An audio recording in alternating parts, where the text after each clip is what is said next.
Halo pemirsa, apa kabar Anda dimanapun berada, dari Sabang sampai Merauke, dari Miangas sampai Pulau Rote. Jumpa lagi dengan saya, Doni De Keizer. Ini dia program Doncast. Pemirsa, skuad Garuda harus mengakui kekuatan lawan. Usai kalah 5-1 menghadapi timnas Australia di Allianz Sydney Football Stadium sore tadi. Di awal laga, timnas sempat mendapat kesempatan baik. Namun Australia berhasil membalikkan keadaan dan menang dengan poin cukup besar. Kekalahan di markas Australia membuat timnas Garuda harus turun ke posisi 5 klasemen grup C, kualifikasi Piala Dunia zona Asia. Sementara, negeri Kangguru semakin mengukuhkan posisi kedua klasemen grup di bawah Jepang yang memuncaki klasemen. Bagaimana evaluasi setelah timnas Indonesia hancur lebur melawan Australia? Mari sama-sama kita ngobrol dengan analis sepak bola Muhammad Kusnaini yang biasa kita sapa Bung Kus. Apa kabar Bung Kus? Baik, Doni. Saya bingung mau senang atau sedih, tapi terakhir ngobrol dengan banyak analis, saya optimistis minimal draw 0-0. Analisa Bung Kus. Iya, bahwa Indonesia akan kesulitan di Australia. Saya sudah sering menyampaikan di berbagai kesempatan. Saya bilang meskipun Australia tidak memainkan beberapa pemain utama ya, dan mereka kehilangan bahkan sampai 5 pemain intinya. Iya. Tapi saya bilang ini Australia. Tetap Australia salah satu tim yang paling konsisten lolos ke Piala Dunia dari zona Asia. Dan yang kedua, saya bilang bahwa Australia ini secara tim matang. Karena sebagian besar pemainnya itu sudah kumpul sebagai tim itu sudah cukup lama. Sebagian besar pemainnya sudah punya caps di atas 20. Bahkan sudah ada yang hampir 80 ya. Ajis Behic itu sudah hampir 80. Begitu juga Irvin ya, yang mencetak gol kelima tadi. Sementara Indonesia, hari ini ada 3 orang yang memulai sebagai debutan. Hari ini ada 3 orang. Termasuk Coach Patrick. Iya, termasuk pelatihnya. Lalu pemain-pemain yang kita sebut sebagai kunci, Jai Ijes, hari ini baru memasuki match ke-10 sebagai pemain timnas. Miss Hilher baru 7 kali. Begitu juga dengan kiper Martin Pas. Jadi memang Indonesia ini sebagai tim itu masih muda. Dan salah satu persoalan tim yang masih muda, soal kematangan. Kita punya pemain-pemain yang bagus. Bahkan kalau kita bicara tentang harga pasar pemain kita, Ya. hari ini di atas Australia. Betul. Mungkin dalam sejarah baru kali ini nih, tim kita nih harga pasarnya di atas Australia. Sebenarnya kita bertaburan bintang loh. Pemain yang bintang mahal loh. Iya, pemain yang kualitasnya bagus ya, dan harga itu juga dipengaruhi oleh kualitas, kan nggak mungkin kalau kualitasnya nggak bagus. Iya. Jadi artinya kita punya banyak pemain berkualitas yang dibuktikan dengan harga transfernya yang mahal. Tapi mereka individu, bukan tim. Kalau Australia pemainnya mungkin rata gitu ya, tidak ada yang terlalu istimewa. Coba sebutkan siapa bintang yang menonjol di Australia hari ini. Rata mainnya. Merata. Irvin mungkin oke lah pemainnya agak dikenal oleh masyarakat, tapi selebihnya rata. Tapi mereka sudah sangat lama berada di timnas Australia. Itu yang diperlukan sebagai team player kan? Nah, sehingga mereka menjadi sebuah tim yang matang. Mereka ketika di-pressing oleh pemain Indonesia, nggak panik. Mereka tenang aja. Kan Indonesia lama loh penguasanya. 10 menit pertama itu saya bilang sama teman-teman, ini aromanya kemenangan ini. Karena Indonesia mengurung, menciptakan banyak peluang, mendikte permainan lawan. Jarang-jarang Indonesia lawan Australia kita mendikte mereka. Iya, Tapi sayangnya 10 cuma menit berhenti di pertama, aroma ya. itu dia. Tapi dengan tenang, Australia meladeni itu. Iya, Dengan tenang mereka menunggu sampai kita bikin kesalahan. Dan ketika puncaknya kita gagal memanfaatkan peluang penalti. Mereka comeback. Mereka keluar dari situasi tertekan, memanfaat kita yang tertekan. Tapi kita kan tidak semudah itu kemudian tiba-tiba drop down. Hanya di babak pertama kita tidak mampu memanfaatkan peluang penalti. Gimana, Bung? Iya, jadi secara secara emosional pemain ketika menghadapi situasi gagal memanfaatkan peluang yang begitu besar akan ada dropnya tuh. Akan ada dropnya. Nah, ketika menghadapi situasi drop itu, pelatih harus segera di pinggir lapangan itu mengatur pemain, memerintahkan ini, memerintahkan itu supaya jangan sampai drop itu kemudian berubah menjadi bencana. Nah, sepertinya itu tidak terjadi. Anda tidak melihat Sepertinya tidak dilakukan terjadi. oleh Iya, Patrick. jadi tiba-tiba Australia berhasil memanfaatkan melalui sebuah kesempatan penalti dan sejak itu kita nggak bisa bounce back. Sejak itu. Jadi itulah menurut saya salah satu faktor yang membuat kita hari ini kalah. Kita secara tim memang belum matang. Tapi ketika kita dapat mencuri 1 poin itu 1 gol ya. 1 gol, apa penyebabnya?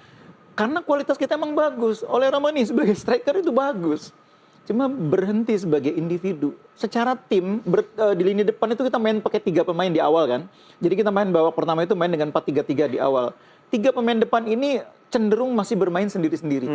Saya tidak melihat kerjasama yang padu ya antara misalnya oleh Romani dengan Dean James dengan Marcelino. Iya. Masih cenderung dengan Rafa Strijk. Masih cenderung mereka bermain sebagai individu. Ini individu-individu yang berkualitas, tapi harus dijahit gitu loh, dirangkai menjadi satu unit yang membuat mereka menjadi lini depan yang tajam. Apalagi kalau mau bicara sebagai tim, lini depan dengan lini tengah dengan belakang itu harus betul-betul saling terjalin kerjasamanya. Yang hari ini kita lihat kayak mereka baru kali ini ketemu di lapangan gitu loh. Loh memang faktanya kan mereka baru 1 hari kan? Ya sebagian ada yang sudah lebih dulu, memang hanya 2 hari lah bisa dibilang. Iya. Boleh nggak itu dijadikan sebagai sebuah alasan bahwa meski kita bertaburan bintang, bintang mahal pula, tetapi kemudian secara fisik mereka baru punya waktu 1 sampai 2 hari untuk membangun chemistry, mungkin perlu lebih lama dari itu yang membuat Australia merasa di atas angin gitu. Sebetulnya kalau secara fisik pemain Australia kan juga sama. Sebagian besar pemain Australia kan juga main di Eropa dan banyak juga yang baru nyampe juga ya, baru nyampe 1-2 hari. Tapi mereka mungkin excuse-nya mereka sudah lebih dulu tinggal di Australia bertahun-tahun, jadi adaptasinya lebih cepat. Oke. Bukannya Australia little Eropa ya? Jadi persoalan fisik sebetulnya bukan yang terlalu ya. Menurut saya balik lagi ke persoalan bahwa tim kita ini tidak cukup waktu untuk menyatukan yang baru dengan yang lama. Untuk memahami strategi pelatih baru seperti apa. Karena ketika pelatih memulai tugasnya, dia pasti membawa ide baru. Pasti itu nggak mungkin enggak. Dan ide baru itu antara lain saya lihat ketika pelatih di awal permainan itu menggunakan formasi 4 back sejajar. Di era Sintayong kita bermain dengan 3 back sejajar, tiga pemain belakang. 3-4-3 sekarang jadi 4-3-3. Mungkin itu bukan masalah. Soal formasi itu bukan masalah. Bukannya risiko ya ketika secepat itu mengubah strategi? Enggak terlalu, karena pemain kita rata-rata di klubnya main 4 juga. Kecuali Ijaz ya, di Venezia bermain dengan 3. Hilher bermain 4 di Twente. Kevin Dix di Copenhagen main 4 juga. Verdong di Nek main juga 4. Jadi buat mereka bukan formasi yang baru. Tapi masalahnya Dix bermain dengan siapa di Copenhagen? Verdong bermain dengan siapa? Hilher bermain dengan siapa? 4 ini kan beda-beda semua klubnya. Chemistry-nya harus dibentuk melalui waktu pertemuan. Pertemuan bukan hanya di luar lapangan, tapi terutama di dalam lapangan. Bukan hanya dalam latihan, terutama dalam pertandingan. Ini kan nggak ada kesempatan berlatih. Uji coba nggak ada. Berlatih pun mungkin hanya 1-2 kali. Karena waktu pertemuan mereka kan praktis hanya 2 hari. Itu pun dikurangin dengan kesempatan untuk menurunkan kaki-kaki yang kenceng itu kan. Itulah menurut saya handicap terbesar Clifford. Dia sebagai pelatih baru datang di situasi yang tidak ideal. Dan ketika dia mencoba membawa ide baru dengan mengubah formasi 4-3-3, tidak efektif. Sebentar, Anda mencoba mengatakan dia pelatih waktunya yang tidak tepat. Waktu tidak cukup. Tidak cukup. Tidak cukup bagi dia untuk mencoba menyampaikan, menjabarkan ide-idenya kepada pemain karena waktu yang tidak cukup sehingga pemain mungkin tidak bisa menangkap dengan cermat. Yang kedua, menurut saya di samping soal waktu juga dalam beberapa hal soal kematangan membuat keputusan. Ini juga menjadi salah satu alasan mengapa hari ini kita seperti begitu mudah kebobolan, terutama di babak pertama ya. Gol pertama ke kedua itu plus ketiga cepat juga. Sepertinya beruntun ya, berturut-turut. Jadi waktu kita tidak mampu memanfaatkan peluang menjadi gol, itu ada semacam rasa penasaran pemain untuk segera memanfaatkan kesempatan berikutnya menjadi gol. Ternyata malah kebobolan. Itu makin merangsang pemain untuk segera mengejar lagi. Pada saat itulah terjadi menurut saya pemain agak sedikit abai dengan formasi yang game plan yang dirancang sejak awal. Kan kita melihat bagaimana kita hanya menyisakan 1 pemain di belakang berhadapan dengan beberapa lawan dan kemudian menjadi gol yang kedua. Jadi itu soal kematangan yang pertama. Yang kedua soal game plan yang tidak dipatuhi. Nah mungkin yang tidak patuh bukan hanya pemain loh. Jangan-jangan pelatihnya juga tidak patuh dengan game plan karena membiarkan situasi di lapangan gitu loh. Nah situasi seperti itulah menurut saya mencerminkan bahwa tim ini meskipun banyak pemainnya yang sebelumnya sudah lama berada dalam tim ya, sejak zamannya STY, tapi sekarang di zaman pelatih baru ini kan semua menjadi pemain baru. Itu pembiaran atau ketidakmampuan berpikir secara taktis dan cepat? Kita di jajaran asisten punya ahli taktik, Alex Pastur. Ya. Harusnya kan tahu ya. Tim kepelatihan kita Iya, oke loh. kuat. Ada konsultan Iya. teknik ya. Ada Jordi Cruyff, ada ada Jordi, Lanzat. ya. Jadi Ya, kurang artinya apa gitu? kurang apa dari sisi itu. Jadi saya tidak ingin mengatakan tidak mampu mereka menyiapkan game plan yang baik atau menganalisis jalannya pertandingan. Tapi kan pada akhirnya kunci akhir keputusan di tangan pelatih itu kan. dia, makanya pada akhirnya keputusan pelatih itu menghadapi situasi di lapangan hari ini sepertinya tidak seluruhnya tepat. Tidak seluruhnya tepat. Misalnya saya juga melihat misalnya di awal kita mencoba bermain dengan 4-3-3. Ketika kita sudah ketinggalan, kita begitu cepat berubah jadi 3 gitu loh. Iya, iya. Menurut saya kenapa nggak bertahan dulu dengan game plan? Kan game plan itu dilatih berhari-hari. Kita main akan begini. Kenapa begitu kita ketinggalan, kita seolah-olah buru-buru pengen mengejar jadi 1-1 atau jadi menang 2-1. Grogi? Jadi bukan grogi, malah cenderung panik kalau menurut saya. Panik, ya. Panik berusaha untuk mengatasi ketertinggalan, mencoba mengejar dan bahkan menambah gol lagi supaya unggul. Dan itu malah jadi bumerang. Sebenarnya kalau tenang, stabil, masih bisa mengejar. Pertandingan masih lama. Masih lama Masih ya? lama, lebih dari 60 menit. Tapi kan kita sebagai penonton sudah mulai bercucuran air mata ketika kita di babak pertama sudah 3 kejar gol dengan ya. 3. Oke, baik Bungkus, kita rehat sejenak. Iya. Karena sebagaimana bola itu bundar, ya, diskusi kita masih menggelinding kemana nanti di segmen berikutnya. Pemirsa tetap bersama kami, Downcast segera kembali sesaat lagi.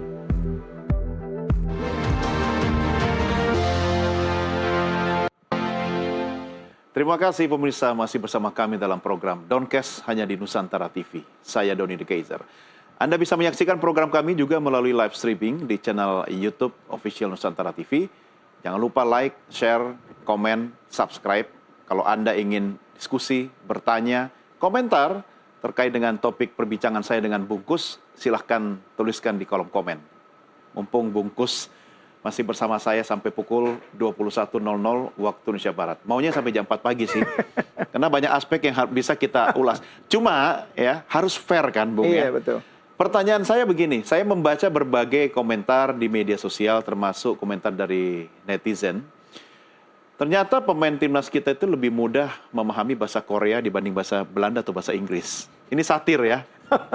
Apa yang salah? Kita kan sudah tidak ada kendala komunikasi. Iya. Tapi kalau Anda ingat ketika Coach STY mendampingi timnas kita, dia selalu berdiri di pinggir lapangan dengan memberikan gestur tertentu, meski mungkin dari aspek bahasa ada kendala gitu. Iya. Catatan Anda? Jadi gini, kita ini sebagai tim, saya bilang kan masih muda ya, sebagai tim ya. Karena tim itu masih muda dalam penerapan game plan di lapangan, itu selalu banyak kesalahan. Bahkan beberapa pemain kita kadang-kadang punya kelemahan mendasar, passing salah apa kesalahan gitu. atau tidak mampu menafsirkan strategi coach. Whatever gitu ya, tapi menurut saya memang sering terjadi itu implementasi strategi game plan itu kadang-kadang tidak berjalan dengan baik. Itulah pentingnya pelatih terus mengawal dari pinggir lapangan, mengingatkan kalau perlu dalam tanda petik itu mencambuk pemain agar fokus dengan apa yang sudah menjadi game plan. Nah, karakter yang seperti itu tampaknya cocok dengan kita. Karena pemain kita seperti yang saya bilang, ini kan masih belum matang sebagai tim. Sebagai tim. Sehingga akhirnya dengan terus diingatkan, terus digalakin itu mereka jadi memperbaiki diri secara perlahan. Progres gitu ya. Nah, tapi tidak boleh terlalu lama waktunya. Nah iya, cuma masalahnya apa yang dilakukan oleh Sintayong saat itu sebetulnya persoalannya bukan di bahasa. Persoalannya bukan di bahasa. Kalau mau jujur, lebih karena faktor kualitas pemain. Jadi kalau kita bandingkan pemain yang turun hari ini dengan pemain yang ada di zamannya STY, kan cukup jauh bedanya. Kalau STY diminta memimpin tim Garuda yang sekarang, bisa beda hasilnya. Saya nanti dibilang nggak bisa move on ya. Nggak, kita fair-fairan aja. Ya. Kita tidak balik ke masa lalu. Sekarang Coach Patrick Kluivert ya kan. Tetapi kan dengan kondisi sekarang, dengan bertaburan bintang, tapi waktu STY dulu Anda katakan juga tidak seperti Jadi sekarang. Jadi persoalan waktu STY itu kan kita punya beberapa posisi yang kita lemah ya. Kita posisi striker itu kan sampai sekarang, waktu sampai STY selesai itu kan kita nggak punya. Betul. Sekarang kita punya Ole Roman nih striker yang lumayan bagus loh. Meskipun dia masih muda, meskipun mungkin masih bisa lebih bagus lagi. Tapi menurut saya dia punya potensi menjadi striker yang kualitas finishingnya tadi kita lihat bagus ya. Kerja kerasnya, work rate-nya itu tinggi.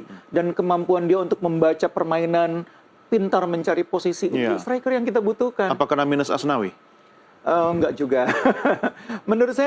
Menurut saya problem kita tuh sebetulnya di zamannya Sintayong lebih karena kita kekurangan pemain di beberapa posisi yang tidak teratasi sampai dia selesai.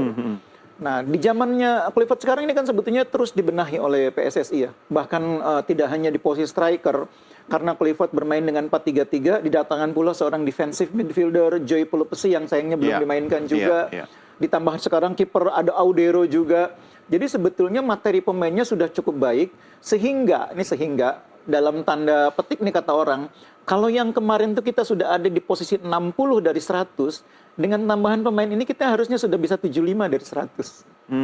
Dengan tambahan-tambahan yang cukup signifikan. Seharusnya. Iya, tapi kenapa hari ini kita melihat dalam pertandingan seolah-olah kita main masih di bawah 50 gitu loh. Seolah-olah malah turun dibanding posisi sebelumnya. Ya itu tadi balik lagi, sepak bola itu bukan 1 ditambah 1 sama dengan 2. Ditambah oleh menit terus striker lini depan kita jadi tajam. Enggak. Karena kemampuan individu bagus. Tapi secara tim butuh waktu adaptasi. Untuk membangun chemistry as a team dari para bintang ini yang semuanya oke secara pribadi-pribadi, apakah memang memerlukan waktu tersendiri seperti sering latihan bareng atau menghadapi beberapa laga bersama as a team begitu? Iya, memang tidak bisa ditawar. Sepak bola itu di lapangan. Jadi kalau mau membangun chemistry, membangun kerjasama, itu caranya di lapangan. Dan di lapangan itu bukan sekedar berlatih, bertanding. Bertanding ya. Jadi tim Indonesia yang sekarang bermain itu sama seperti sebuah tim yang seolah-olah masih masih dalam proses adaptasi karena cukup banyak pemainnya, minimal ada 3 debutan kan. Dan itu yang membuat kita belum bermain betul-betul menyatu sebagai tim. Nah, ini yang saya pikir juga harus kita pahami untuk memahami kesulitan Kluivert ya. Bukan berarti saya membela Kluivert atau apapun gitu ya, tapi memang dia kesulitan dengan situasi seperti itu. Kita melihat dari perspektif coach Kluivert ya. Artinya ekspektasi Perserikatan atau PSSI itu terlalu tinggi kepada Kluivert untuk memaksakan kehendak tanda petik bahwa ini harus lolos. Iya, dia masuk pada situasi di mana tantangannya sedang ada di puncak. Jadi kalau kita bikin kurva tantangan kita menuju Piala Dunia, ini kita nih udah masuk ke kurva menuju puncak. Kalau kita mau lolos Piala Dunia ini kan 4 terakhir ini puncak ini. Betul. Kita bahkan kalau bisa sebelum pertandingan terakhir ke-9 itu udah harus memastikan. Karena terakhir lawan Jepang itu berat sekali gitu ya. Berat. Nah makanya pertandingan ke-7, ke-8, ke-9 itu harusnya kita udah lolos. Nah dia datang di situ pada saat dia sebelumnya, mungkin saya nggak tahu apakah dia pernah menonton timnas, yang pasti dia belum pernah datang di lapangan kan. Dia mungkin pernah melihat videonya, belum pernah melihat langsung. Nonton video dengan nonton langsung di lapangan beda. Berlatih bersama pun belum pernah. Sehingga akhirnya ditambah dengan beberapa pemain baru juga hadir lagi, itu tidak otomatis, tidak serta-merta menambah kekuatan tim. Karena itu tadi, pemain itu bukan 1 ditambah 1 sama dengan 2. Karena kerjasama tim, kolektivitas, chemistry, itu harus dibentuk melalui ramuan-ramuan pertemuan itu. Dan sekarang kita turun 2 peringkat di posisi 5. Ditambah lagi dengan PR yang Anda sampaikan tadi, Bungkus, apakah semakin memperberat upaya kita ketika nanti kita di kandang ini menghadapi Bahrain? Jadi kemarin sebelum pertandingan lawan Australia, pemain-pemain itu masih terlihat sangat optimis kan. Beberapa pemain kalau ditanya tuh yakin menang. Saya memahami itu, karena mereka kan mungkin lihat Australia pemain-pemainnya, Portsmouth, apa gitu ya. Itu kalau lihat nama-namanya, pemain kita confidence. Bahkan, siapa sih gitu bahkan publik Indonesia, netizen juga pasti confidence. Harga pemain Indonesia lebih mahal daripada harga pemain Australia. Terus nama-nama klubnya kan pemain kita ada yang main di Liga Eropa, main di Liga Champions. Australia rata-rata mainnya kan di kadang-kadang kasta kedua kayak Portsmouth. Kalau bicara war-nya kita udah menang. Udah menang. Makanya confidence-nya tinggi. Kita masih optimis bisa ada di peringkat kedua. Hari ini menurut saya udahlah lupakan peringkat kedua. Lupakan peringkat kedua. Kita mungkin akan lolos, tapi rasanya melalui jalur peringkat ketiga atau keempat. Karena kalau mau jadi peringkat kedua, kejar-kejaran sama Australia. Australia udah makin bagus. Kemenangan ini menurut saya itu momentum bagi Australia. Mereka 6 pertandingan kemarin itu cuma sekali menang lawan China. Selebihnya 4 kali imbang. Hari ini lawan Indonesia, salah satu pesaing berat loh. Bagi Australia, Indonesia itu pesaing berat ini. Kan Indonesia baru aja ngalahin Saudi Arabia. Mereka sekarang menang besar, itu confidence-nya naik. Dan saya yakin Modalitas itu kuat bagi mereka untuk laga berikutnya. momentum. Dan sebenarnya waktu kita menghadapi Australia kemarin, Australia juga tidak menganggap enteng timnas Garuda Tidak, kan. betul. Cuma kan ada beberapa analisa yang mengatakan bahwa timnas Australia tidak sepenuhnya confident atau tidak dalam kondisi 100% prima. Itu memang sengaja dihembuskan untuk menambah konfidensi kita, atau faktanya memang mereka sebenarnya belum 100% baterainya, atau gimana?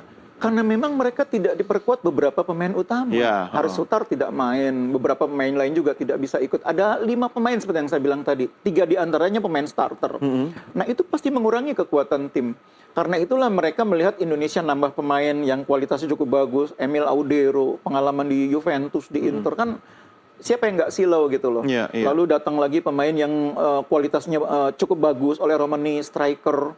Kemudian ada Dean James, ada Pelupesi. Ya pasti semua berpikir bahwa Australia harus hati-hati. Dan publik Australia menyadari itu loh. Makanya hari ini antusiasme mereka itu waktu lawan Indonesia sangat tinggi. Terlihat stadion yang cukup cukup full. Bahkan ketika Australia nyetak gol itu, kalau Anda perhatikan ekspresi penonton Australia, udah kayak waktu mereka bikin gol ke gawang Argentina. Begitu senangnya gitu ya. Itu kan artinya mereka tidak anggap enteng. Mereka tahu bahwa Indonesia ini tim yang kuat. Ini tim berat itu kan. Cuma menarik Bungkus, Anda katakan ada 5 pemain Australia yang tidak bergabung dalam laga melawan timnas Garuda. Artinya saya bersyukur kalau 5 orang itu gabung, apakah skor 5-1 itu bisa jadi 10-1 atau 10-2 gitu? Ya karena sepak bola bukan matematika. Ya, lagi-lagi seperti itu ya. Bisa jadi kita malah menang. Kita malah menang gitu kan. Itulah yang menurut saya kita harus melihat sepak bolanya dengan gambar besar yang lebih wise gitu ya. Jadi hari ini katakanlah kita kalah 4-1, jangan kecil hati juga. Lawan Bahrain belum tentu kita mungkin bisa bounce back dan akhirnya bisa memastikan 3 poin. Itu yang kita harapkan. Tapi untuk menuju ke situ, waktu yang tidak terlalu panjang, apakah PR utama para skuad Garuda kita ini lebih kepada memahami strategi Coach Kluivert atau lebih membangun chemistry as a team? Nomor 1, memulihkan dulu kepercayaan diri. Itu nomor 1. Kalau 4-1 tuh nggak gampang loh. Apalagi kita sudah confidence menang, kalahnya 4-1. Pulihkan dulu kepercayaan sebagai tim. Jadi pemain hari ini mungkin akan sangat terpukul ya, pulang nih dalam keadaan kepala berat gitu ya.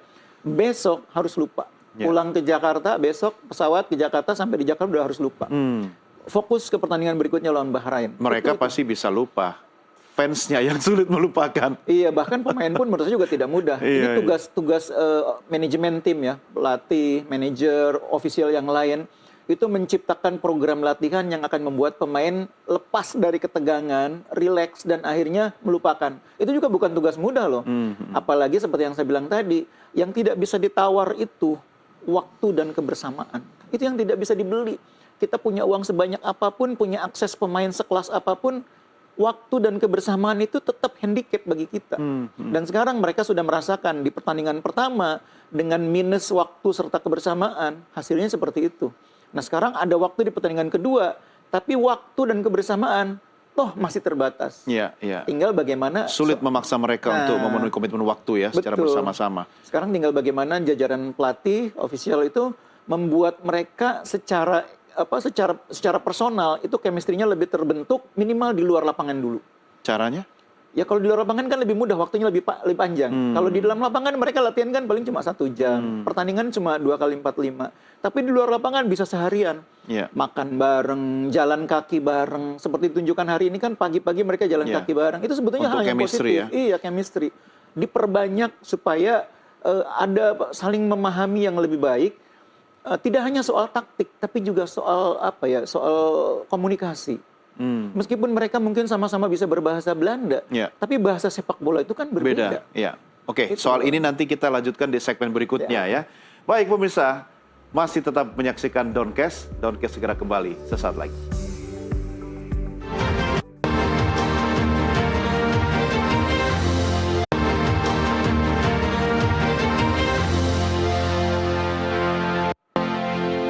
Pemirsa, Anda masih bersama kami dalam program Doncast. Saya Doni The Kaiser. Mungkin Anda bertanya-tanya, mana Don yang satu? Kali ini Don Junior mengawal Doncast. Biasanya bungkus saya sama Bang Don Bosco. Tapi karena kita membahas sepak bola ini, yang ada yang bilang ini sepak bola ini bukan cuma ngeri-ngeri sedap, tapi karena bagi orang Indonesia sepak bola itu sudah seperti agama. Iya kan? Betul. Tapi dalam kondisi sekarang ini ada kekecewaan, cuma tidak boleh berlarut-larut. Iya. Nah, masalahnya kita berharap hasil instan. Harapan yang ditorehkan oleh Perserikatan di pundak Coach Kluivert tentu tidak salah. Tetapi Kluivert juga harusnya paham kondisinya bahwa di pundak dialah ini segala-galanya. Kalau Anda jadi Coach Patrick Kluivert, apa langkah konkret yang sekarang harus dilakukan? Iya, yang pertama evaluasi itu udah pasti ya. Evaluasi, dan menurut saya evaluasinya harus sangat sangat menyeluruh ya. Hari ini menurut saya game plan tidak jalan ya. Strategi pergantian pemain juga tidak mampu mengangkat permainan tim. Itu juga harus dievaluasi. Dan yang ketiga, mungkin harus dipikirkan oleh Coach Patrick Kluivert, apakah mungkin di pertandingan berikutnya memainkan strategi yang berbeda? 5 hari lagi? Iya, cuma 5 hari kan. Iya, tapi cuma minimal itu lebih panjang waktunya ketimbang yang kemarin. Kemarin kan cuma 2 hari. Dan yang kedua, pertandingan besok ada waktu untuk mengevaluasi hasil hari ini. Ini selama 5 hari ke depan sampai melawan Bahrain, kita lengkap ya? Artinya pemain tidak ada yang kembali dulu ke Eropa gitu, enggak ya? Betul, masih ada tambahan pemain, ada Justin Hubner, ada Orat Mangun, itu menambah menurut saya. Siapa tahu Egy juga sudah bisa pulih ya. Karena salah satu faktor yang tadi juga terlihat kurang optimal kan, sepertiga akhir permainan lawan, kreativitas di depan agak kurang. Kita bermain dengan 3 pemain depan tadi ya. Salah satunya ada Ole, ada Rafa Strijk. Tapi memang terlihat bahwa kerjasama di antara 3 pemain yang dimainkan di depan itu tidak membentuk chemistry yang kuat. Sehingga akhirnya peluang sangat terbatas. Kerjasama itu tidak bisa instan. Memang harus dibangun melalui chemistry yang kuat kan. Ditambah lagi harus ada pemain kreatif. Itu yang tidak boleh dilupakan. Hari ini kita punya Tom Haye. Tapi Tom Haye ini kan jelajahnya tidak terlalu luas. Karena dia tipikal pemain yang deep lying midfielder ya. Dan dia juga dari segi usia juga mungkin agak sulit kalau untuk bermain lebih versatile ya. Karena itu dia banyak main dari tengah lapangan, umpan-umpan terobosan, bagi-bagi bola. Nah harus ada di belakang Ole itu pemain kreatif gitu loh, atau di sampingnya. Siapa menurut Anda yang paling Nah itu pas? sebetulnya Egy bagus. Egy ya? Egy. Karena Rafa Strijk itu bukan tipe itu, dia tipe pendobrak. Iya, iya. Kalau ada Rafa di depan, ada Orat Mangun, kemudian ada Ole, ada Egy, daya dobrak kita mungkin akan lebih baik. Nah pemain-pemain ini nanti bisa dimanfaatkan di laga yang kedua. Nah karena itu Coach Patrick bersama Alex Pastur dan jajaran pelatih yang lain evaluasi. Tidak hanya soal permainan secara tim, tapi per unit dievaluasi. Lini depan kesalahannya apa? Harus detail ya. Lini tengah kesalahannya apa? Lini pertahanan apa? Dengan pemain sekualitas Miss Hilher, Kevin Dix, Kelvin Verdong, termasuk kita punya Jai Ijes. Pertahanan kita hari ini tidak mencerminkan itu. Ini tim yang materi pemainnya itu kualitasnya tuh banyak yang bagus. Ya mungkin bukan kualitas A tapi B+ gitu. Oke, mungkin sebagai pemain profesional pribadi-pribadi mereka bagus, tapi as a team tidak maksimal. Belum maksimal. Harus ada mungkin trigger ya sebagai faktor pemicu untuk keluar kemudian chemistry yang atau mungkin the power of kepepet dalam kondisi di lapangan. Biasanya trigger itu 2. Seorang pemimpin yang ada di lapangan. Argentina itu pemimpinnya itu Maradona itu bisa membuat tim pemain yang kata orang sih Diego Maradona dan 10 batang kayu gitu kan. Betul. Orang suka bilang begitu kan. Tapi apapun kita butuh pemain seperti itu. Nah di kita, itu sayangnya belum ada. Seharusnya siapa? Harusnya Tom Haye karena dia pemain paling senior, pemain yang paling disegani oleh pemain lain. Cuma memang tidak cukup hanya Tom Haye karena seperti yang saya bilang tadi, tim ini baru, saling mengenalnya itu baru. Kalau di klub itu kan tiap hari ketemu, enak, membangun chemistry itu enak. Nah yang kedua, yang paling mungkin selain pemain yang bisa menjadi perekat, menjadi motivator, itu sebetulnya pelatih. Jadi di sini nanti ujiannya kualitas seorang Patrick Kluivert. Bagaimana membuat tim yang sedang turun ini bisa segera up lagi. Itu kualitas pelatih di situ. Iya. PR-nya banyak ya sebenarnya. Karena kita menghitung waktu yang sangat sempit, 5 hari. Ketika dia bicara tentang strategi, formasi, kemudian menempatkan para squad sesuai dengan strategi yang dia sudah pilihkan. Tetapi di satu sisi dia harus membangkitkan chemistry as a team. Dan itu bukan perkara gampang, Bungkus. Iya. Nah itu bagaimana? Motivasi nomor satu. Motivasinya harus dinaikkan dulu. Tadi yang saya bilang pertama itu kepercayaan diri, pulihkan kepercayaan diri. Kedua, naikkan motivasinya.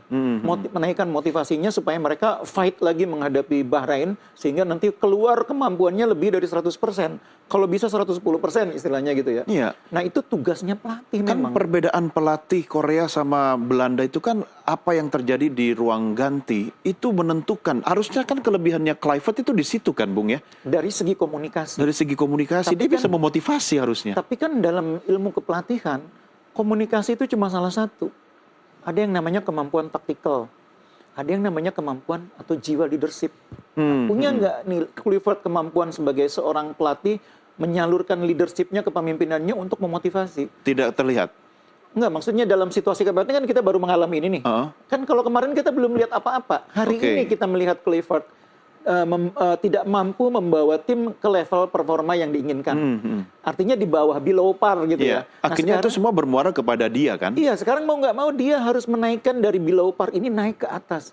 Supaya pemain bisa tampil dengan kualitas di atas kemampuan mereka. Secara tim mereka bermain lebih dari yang kita lihat hari ini. Yang bisa melakukan itu pelatih terutama. Walaupun memang pemain juga bisa. Iya, Tapi iya. lebih besar perannya di pelatih. Bagaimana dengan dukungan tim kepelatihan kita? Ya, saya sebetulnya sejak awal sudah melihat materi materi pelatih kita itu kan bagus-bagus. Jajaran pelatih kita itu di Asia Tenggara mungkin yang paling mewah. Ada Jordi Cruyff, ada Iya. Arik Pastoor, Iya, Dani iya. Lanzat, Gerald Van den Borg. Apa yang kurang? Kurang apa? Kurang, nggak ada negara Asia Tenggara yang Iya. bahkan mungkin negara sekelas. Pemain bintang, tim Iya. kepelatihan bintang, ya Betul. kan? Jadi sekarang tidak ada lagi yang tidak kita miliki. Tinggal bagaimana orang nomor satu di tim itu. Orang nomor satu itu siapa? Pelatih. Kluivert harus bisa memanfaatkan semua tools yang dia punya itu menjadi alat untuk membalikan keadaan. Atau mungkin ekspektasi PSSI menjadi tekanan yang berlebihan kepada Coach Patrick? Harus diatasi oleh pelatih. Karena memang pelatih itu diukur kemampuannya dari hasil. Harus diatasi. Dan Kluivert waktu datang itu kan juga sudah sangat sadar. Bahkan dia sudah tahu bahwa mimpi kita adalah lolos Piala Dunia. Dia direkrut untuk lolos Piala Dunia. Targetnya 4 poin di 2 laga awal. Dan finish di peringkat kedua pada akhir kualifikasi. Itu kan targetnya. Dia bukannya tidak tahu. Dan dia sadar bahwa tantangan itu tidak mudah. Tapi dia sanggupi, artinya dia tahu bagaimana cara melakukannya kan. Iya. Apalagi sekarang kebutuhan dia untuk mendapatkan apa yang dibutuhkan dari segi materi pelatih maupun materi pemain terpenuhi. Jadi pertandingan berikutnya lawan Bahrain itu menurut saya betul-betul ujian kualitas seorang pelatih. Ya, 4-3-3 bukan sebuah kesalahan. Bagi saya formasi itu kan sangat ditentukan oleh pertama materi pemain yang tersedia. Siapa yang hari itu bisa main, siapa yang tidak bisa main. Yang kedua, siapa lawan yang dihadapi. Jadi mau 4-3-3, mau 3-4-3, itu sebetulnya terserah pelatih. Toh dia yang melihat dalam latihan sehari-hari kondisi Dalam hal pemain. ini menghadapi Australia itu pilihan tepat. Nah, melawan Australia sebetulnya bisa menjadi pilihan tepat kalau kita konsisten dengan game plan-nya. Masalahnya Itu tadi tadi nggak konsisten. nggak konsisten. Baru kita kebobolan 1 gol, tiba-tiba pemain seperti kehilangan kepercayaan diri, terus keluar dari game plan. Lalu mungkin ini tidak mungkin pemain keluar dari game plan juga kalau tidak karena arahan pelatih kan. Tiba-tiba kita bermain dengan 3 back dan beberapa pemain yang seharusnya bermain di belakang bermain sangat tinggi. Mungkin jarang sekali kita melihat Misilhor itu sangat tinggi. Jay Ijaz juga sangat tinggi. Yeah. Sehingga ada momen di mana kita hanya menyisakan 1 orang di belakang menghadapi serangan balik cepat lawan. Itu kan artinya game plan yang disiapkan di awal itu tidak dipatuhi secara konsisten. Ya, Bungkus, beberapa waktu sebelum akhirnya tim Garuda kita menghadapi Australia kan nama-nama yang bakal menjadi bintang lapangan banyak mencuat di media termasuk dari tim Australia. Tapi sebenarnya lebih banyak di kita. Iya. Ya kan? Lalu ketika Anda lihat di lapangan, siapa yang kemudian dari timnas Australia yang terkonfirmasi memang bintang gitu loh, as a team? Ya, kiper mereka Ryan itu emang berkualitas. Oke, Ya. Dia iya. sangat percaya diri, Benar, sangat tenang. Irvin juga sebagai pemain senior kelihatan sangat. Aziz Behich juga sangat. Saya melihat memang secara tim sebetulnya rata ya. Tidak ada yang betul-betul menonjol seperti Australia itu. Beda waktu zamannya Australia ada Harry Kewell. Beda waktu Australia ada zamannya punya beberapa pemain yang secara kualitas Max Schwarzer gitu Iya, sangat iya. menonjol. Sekarang tuh sebetulnya rata Australia itu. Aspek pengendalian emosi ketika di lapangan, Itu juga yang saya salut ya. Mereka tenang loh, Tenang, kan? digempur. Jadi sebagai tim tuan rumah yang peringkatnya puluhan kali di atas Indonesia, 10 menit digempur itu kan, waduh ini apa-apaan ini gitu ya. Iya. Tapi mereka tenang, mereka tetap disiplin, tetap fokus. Diminta pelatih untuk defense dulu, mereka defense nunggu. Begitu saatnya mereka keluar, mereka keluar. Tapi Itu kan, kita juga kalau sudah dapat 2 angka juga pasti tenang segitu. jadi belum tentu juga. Belum tentu. Belum tentu juga karena kematangan itu tadi seperti yang saya bilang, kematangan kematangan, itu ya. ditentukan juga oleh seberapa lama mereka berkumpul sebagai tim. Nah, kita memang persoalannya di situ, kematangan. Kita Iya. belum matang sebagai tim, secara individu bagus, sebagai tim belum matang. Iya. Belum istilahnya sih belum nyatu gitu loh, belum ngebentuk sebagai satu Iya, unit yang solid iya. gitu. Makanya sepertinya agak renggang ya. Jadi Australia lebih mudah masuk ke kita. Seringkali kehilangan posisi Iya. pemain-pemain kita, dan ketika mengalami transisi serangan balik yang cepat dari lawan, pemain kita sering kedodoran Iya. karena itu tadi. Iya. Tidak Kaget nggak? disiplin. Ya itu saya agak kaget juga gitu loh. Nah, terus ada pertanyaan yang menarik. Kenapa kita berani main dengan garis pertahanan yang tinggi? Itu pertanyaan yang menjadi ramai di dunia medsos hari ini ya. Jadi kesimpulannya jadi begini. Kenapa selama dipegang Sintayong kita tuh main ngandelin serangan balik? Kenapa kalau dipegang Sintayong kita tuh cenderung bermain dengan taktik seolah parkir bus? Hari ini mungkin orang tahu jawabannya. Oh, oke. Mungkin hari ini orang tahu, oh ternyata. Iya, iya. Mungkin ya, kalau Iya. orang yang paham bola, akhirnya hari ini, pantas selama ini Sintayong mainnya agak sedikit parkir bus. Pantas selama ini Iya, Sintayong iya. mainnya agak counter attack, Iya. serangan balik. Itu sebabnya. Kalau kita main garis pertahanan tinggi, Iya. ya kayak hari ini. Iya. Tapi bukan berarti kita membenarkan STY, bukan Oh, ya. saya baru mau bilang ini tanda-tanda kangen sama ST ya. Bukan berarti itu. Tapi mungkin ini harus menjadi konsideran, pertimbangan bagi Coach Patrick Kluivert dan jajarannya, bahwa mungkin kita ini memang harus main lebih lebih pragmatis dulu. Kan taktik parkir bus, counter attack itu pragmatis. Iya, iya. Dan orang mungkin nggak suka begitu dapat Patrick Kluivert, saya mau lihat total football. Iya. Orang begitu dapat Iya, Patrick Kluivert, iya. yang diharapkan apa dari Patrick Kluivert? Saya mau lihat total football. Iya. Apalagi ada Vandenberg, ada Alex Pastoor. Iya. Jadi makanya mainnya berani keluar dengan taktik dengan garis pertahanan yang sangat tinggi. Kan memang tekanannya beda, Bungkus. Ketika kemudian Kluivert di challenge untuk harus ya minimal, ya mungkin bahasanya tidak seperti ini, tapi minimal draw, ya kan, imbang dengan Australia. Ya tentu berbeda dengan tekanan yang dihadapi oleh STY, Coach STY waktu itu. Nah, tapi kan bukan tawar-menawar sekarang, karena Iya. tidak bisa diulang laga ini. Iya. Ketika kemudian kita menghadapi Bahrain nanti, bukan mengulang, tapi bagaimana energi kita bisa berkali-kali lipat lebih unggul dibanding waktu di Australia, kan? Iya. Dan apa yang dialami hari ini itu harus menjadi modal, betul-betul modal. Evaluasi secara sungguh-sungguh. Cara main kita menghadapi Bahrain nanti tidak boleh lagi mengulangi kesalahan hari ini lawan Australia. Kita mungkin mimpi punya sebuah tim yang memainkan sepak bola total football dengan wing wonder seperti halnya timnas Belanda pada eranya Johan Iya, Cruyff. iya. Tapi kita juga harus realistis dengan situasi saat ini. Belanda dulu bisa sehebat itu karena tulang punggungnya pemain-pemain Ajax. Iya, Ajax. Kalau kita nih pemainnya kan dari mana-mana, Iya, yang iya. tidak berasal dari satu klub, bahkan Iya. liganya beda-beda. Iya. Jadi ekspektasi publik terhadap timnas kita pun nanti juga harus disesuaikan. Kalau kita main defensif atau cenderung menunggu melalui serangan balik, nggak juga dibilang bahwa kita menjadi tim yang parkir bus. Bukan Iya. itu. Iya. Urusan taktik itu serahkan kepada pelatih Iya, memilih kita harus yang percaya pelatih ya. harus percaya bahwa pelatih memilih yang paling sesuai dengan kebutuhan tim dan materi pemain yang tersedia. Iya, tapi artinya ketika Anda katakan itu bahwa hasil kita kemudian digilas oleh Australia ini bagian dari sebuah proses yang harus kita terima dan kita lalui. Iya, setuju. Saya pikir itu. Kita menghadapi situasi di mana kita memang tidak ideal hasilnya, tapi memang ini mungkin yang perlu kita lewati sebelum mendapatkan hasil yang lebih baik. Oke, baik. Kita rehat lagi Iya. sejenak, Bungkus. Pemirsa, jangan kemana-mana. Downcast segera kembali sesaat lagi. Anda masih bersama kami dalam program Downcast. Saya juga ingin mengucapkan terima kasih bagi Anda pemirsa setia program Downcast yang selalu menyaksikan melalui layar Nusantara TV atau banyak juga yang menyaksikan tayangan ini melalui channel YouTube Nusantara TV. Jangan lupa like, share, subscribe, dan juga komen. Silakan. Apalagi kalau Anda punya masukan terkait dengan bagaimana timnas kita bisa lebih maju lagi. Bungkus, Iya. ada 3 hal kalau menurut Anda yang paling penting kita jadikan evaluasi secara menyeluruh, menyangkut pelatih, menyangkut pemain, dan menyangkut ekosistem kesemuanya termasuk perserikatan. Apa yang paling krusial? Jadi hari ini menurut saya yang paling penting itu bagaimana kita melepaskan tim itu dari tekanan. Itu dulu. Tekanan publik atau tekanan publik. PSSI ini? Semuanya. Semua. Jadi semua harus sadar bahwa tim ini sekarang butuh waktu untuk menenangkan diri. Oke. Jangan ditambah tekanan. Jadi jangan juga tiba-tiba ada Clifford out. Ya. Ini baru satu pertandingan. Hari gitu ini loh. ada tagar itu. Iya, itu Clifford out. menurut saya tidak fair juga. Nggak fair gitu. ya?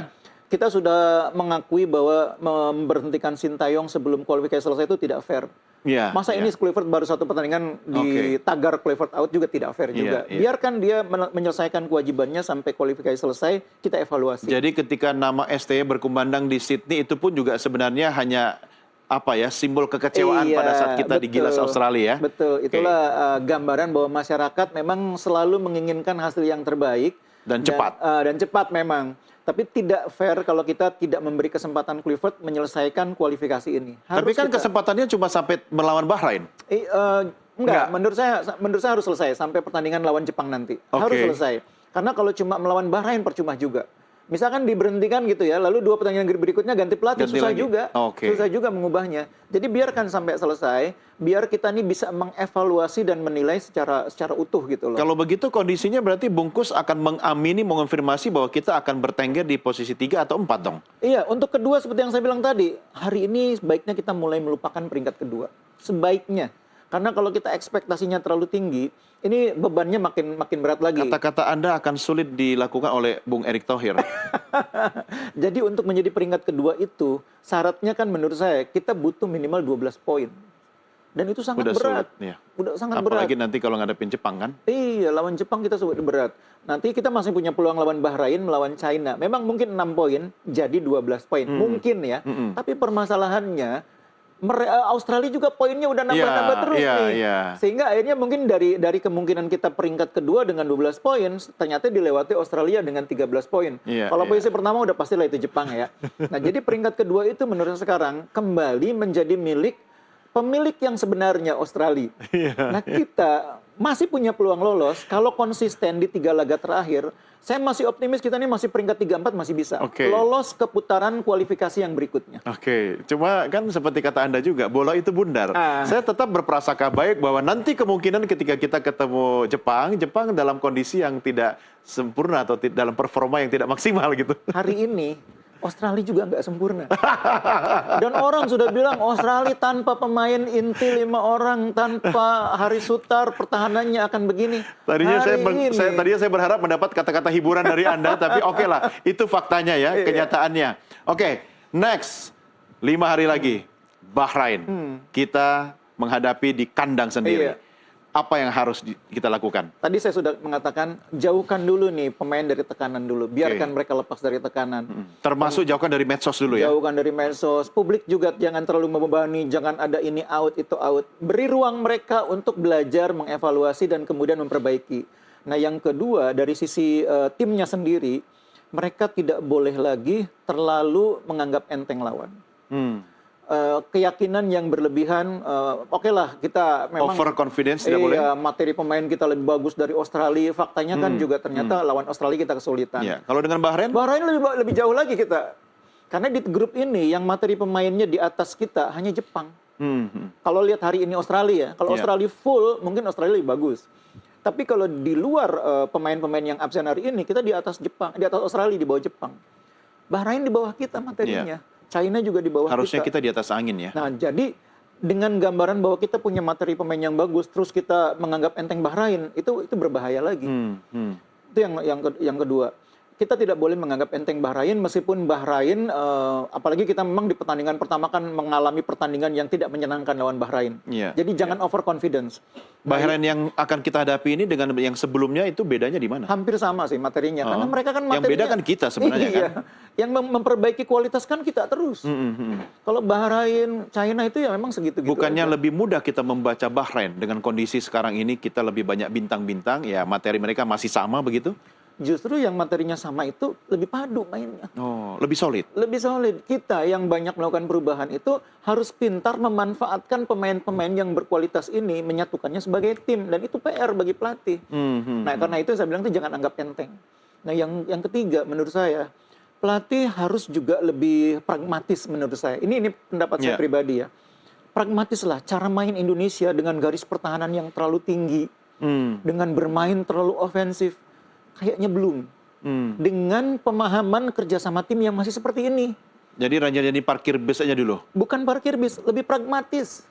Lebih hati-hati. Jadi artinya gini, ketika kita keluar menyerang, yang keluar tuh jangan 8 orang, ditinggalin 1 orang. Jangan begitu. Tetap ada 3 orang di belakang, supaya bisa antisipasi kalau terjadi serangan balik.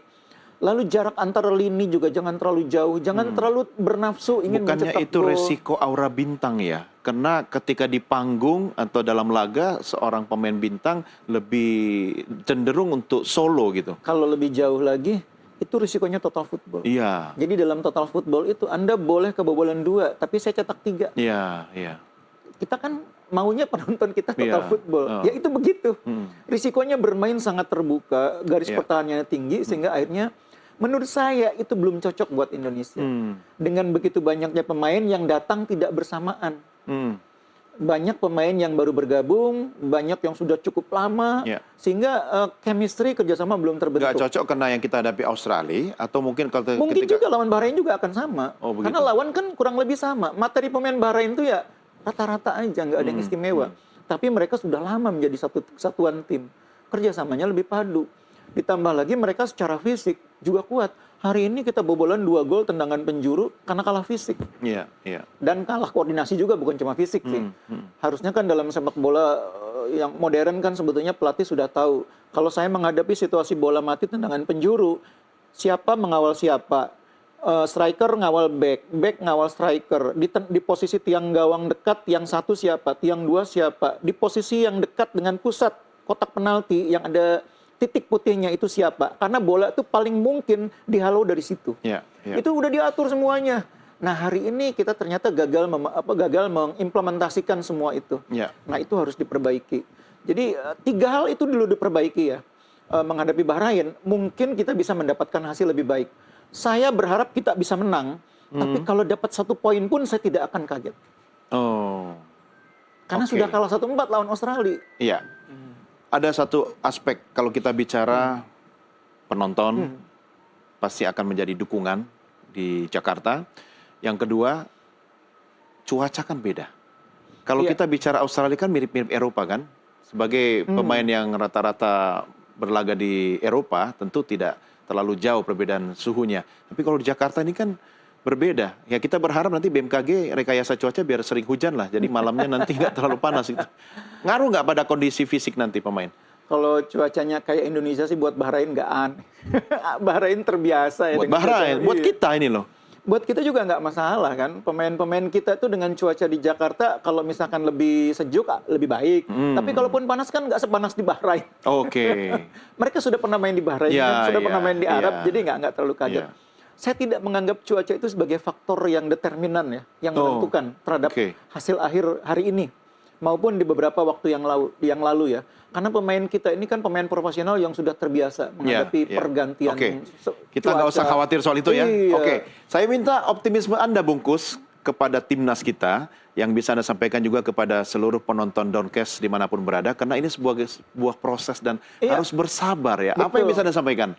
Jadi yang pertama, hasil ini bukanlah akhir dari segalanya. Itu yang pertama. Kita masih punya peluang loh. Seperti yang saya bilang tadi, menjadi peringkat kedua itu tidak mustahil. Kita masih punya 3 pertandingan yang bisa kita menangkan. Tapi memang akan lebih realistis kalau ekspektasinya itu peringkat ketiga, keempat. Itu paling realistis. Sehingga tidak menjadi beban buat tim. Nah yang ketiga, kita juga harus memberi ruang kepada pemain. Kita ini melihat waktu di Australia itu, supporter kita tuh agak terlalu mepet pemain gitu loh. Nggak ada ruang privasi, nggak ada ruang untuk konsentrasi. Kan senang. Iya, memang kita sebagai bangsa, memang bangsa yang gila bola gitu. Pemain juga senang sebetulnya. Cuma ada situasi di mana kita harus memberi ruang. Sama dalam hubungan kan juga begitu. Harus ada yang namanya me time gitu. Nah, pemain tuh butuh me time juga untuk fokus terhadap apa yang akan mereka lakukan di pertandingan selanjutnya. Kasih ruang buat pemain. Nah, yang paling tiga, jangan kendur memberikan dukungan kepada timnas hanya karena sekali kalah. Itu pantangan. Kalau kita mau melihat Indonesia main di Piala Dunia, kalah hari ini, menang hari ini, tetap optimis menghadapi laga berikutnya. Oke, 5 hari cukup? Insya Allah. Insya Allah akan memberikan hasil yang lebih positif lawan Bahrain. Skor? Saya berharap minimal bisa menang 2-1. Tapi 2-1 kalaupun untuk misalnya imbang, saya tetap bersyukur. Karena yang paling penting buat saya, Indonesia harus bangkit dulu. Karena ini kekalahan Australia ini agak sedikit memukul. Harus bangkit dulu. Caranya bagaimana? Mendapatkan poin. 3 poin bagus, 1 poin minimal memperbaiki kepercayaan diri. Oke. Kita saksikan sama-sama nanti, Bungkus, tanggal 25 Maret. Kita main di kandang di Jakarta. Dan mudah-mudahan timnas Garuda kita bisa meraih yang terbaik. Pokoknya semangat timnas Garuda. Bungkus, terima kasih. Sama-sama. Sampai ketemu lagi. Iya. Dan pemirsa, sampai jumpa dalam program Doncast berikutnya. Saya Doni De Keyser, salam Nusantara. Merdeka.